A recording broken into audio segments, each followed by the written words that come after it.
This always happens. You know, we did Carson Daly and the chickens, is the exact same shit. I never thought I'd be doing an interview at my house with chickens.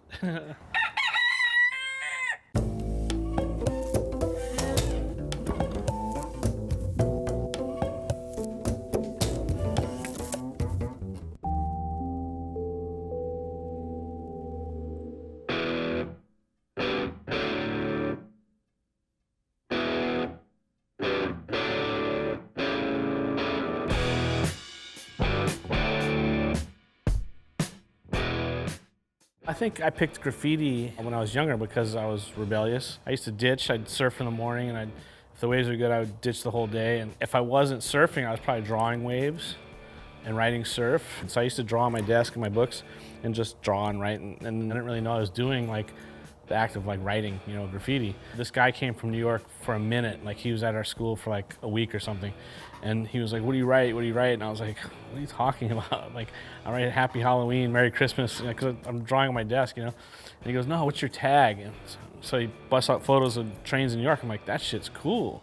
I'm like, oh, I guess my tag is surf. So that day I went and stole some spray paint and went and did my first piece. I was hooked immediately.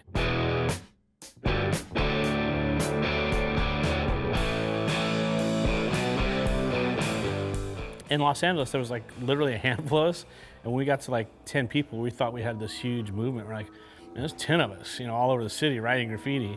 Now there's 10,000, you know, who knows how many. So it was just a different thing because it stood out so much. You know, even the gangs were like, what's that? When you start adding 15 colors and stuff, you know, it really opened people's eyes.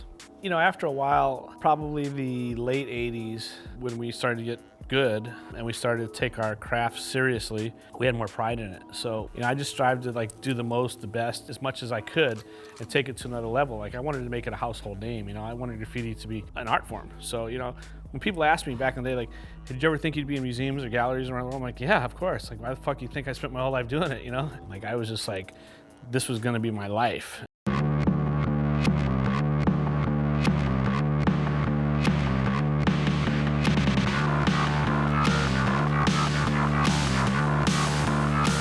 When I was thinking about how to get up more, and I'm laying in bed in the middle of the night, I'm like, fuck the freeway.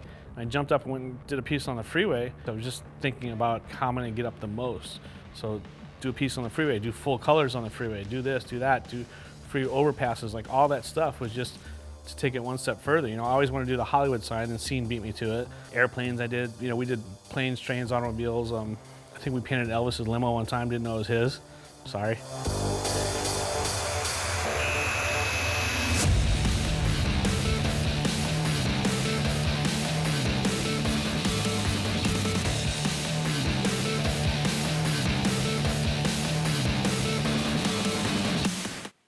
You know, getting up is a thing, right? Like I was pretty good at it. You know, I hit all the freeways, and besides that, besides the legal aspect of it, I was always getting up. Like even when I was getting paid, I was getting up. When I did like the Michael Jackson video or Budweiser or MTV, anything that I did back then, I always wrote risk, and that was the thing. I was like, yeah, I'll do whatever you guys want, but I'm gonna write risk. I remember like the Michael Jackson and Ice Cube, those are probably the most memorable. And I remember we rushed through the piece, and it was cool and everything. And then I did a burner next to it that said risk. And he was like, what the fuck? Why is my name like that? I was like, I don't know. And everyone's tripping, they're like, I want Ice Cube to be like that, you know? And I was like, yeah, we're out of paint, you know, whatever.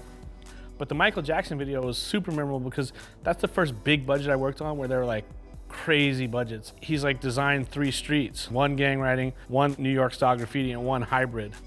We'll decide which one we want then. I'm like, and that's like Michael Jackson money, right? We did it, and Michael Jackson came and he decided to use all 3, so he just mixed them up. When he came up to me, I didn't even know that he had done all the plastic surgery and stuff, so I didn't recognize him. I was like, he's like, are you responsible for all this beautiful graffiti? I'm like, yeah. The fuck? Like, it's just like, who's that? And then people were like, dude, he talked to you. He doesn't talk to anyone. And I was like, what's that mean? You know, like, clear the set. Michael wants to be on the set by himself. And I hid in the rafters. It's a big sound stage. And I almost got busted because like he's walking, doing his dance and stuff. And I'm laughing my ass off. I'm trying not to laugh, but he's a fucking genius, right? So when you see it when it's done, you're like, damn, he knew exactly what he was doing. It was amazing. So they'd come every day to get my paint list. And I would go to Crown Paints and I would buy every can of paint they had. Daily, there were little box vans coming full of paint. And they only had like leather brown, baby blue, and school bus yellow left. So my last truckload was 3 colors. So if you saw in the late 80s a bunch of pieces around town that were like brown, yellow, and baby blue, people were like, what the fuck is it risking these colors? Because I had tons of them. But they finally were like, how many spray cans does it take to do graffiti? I'm like, tons. And I was like, uh-oh, I'm getting busted. I had a 2-bedroom apartment, and 1 bedroom was just stacked with cans. Couldn't even walk in it. Thanks, Michael.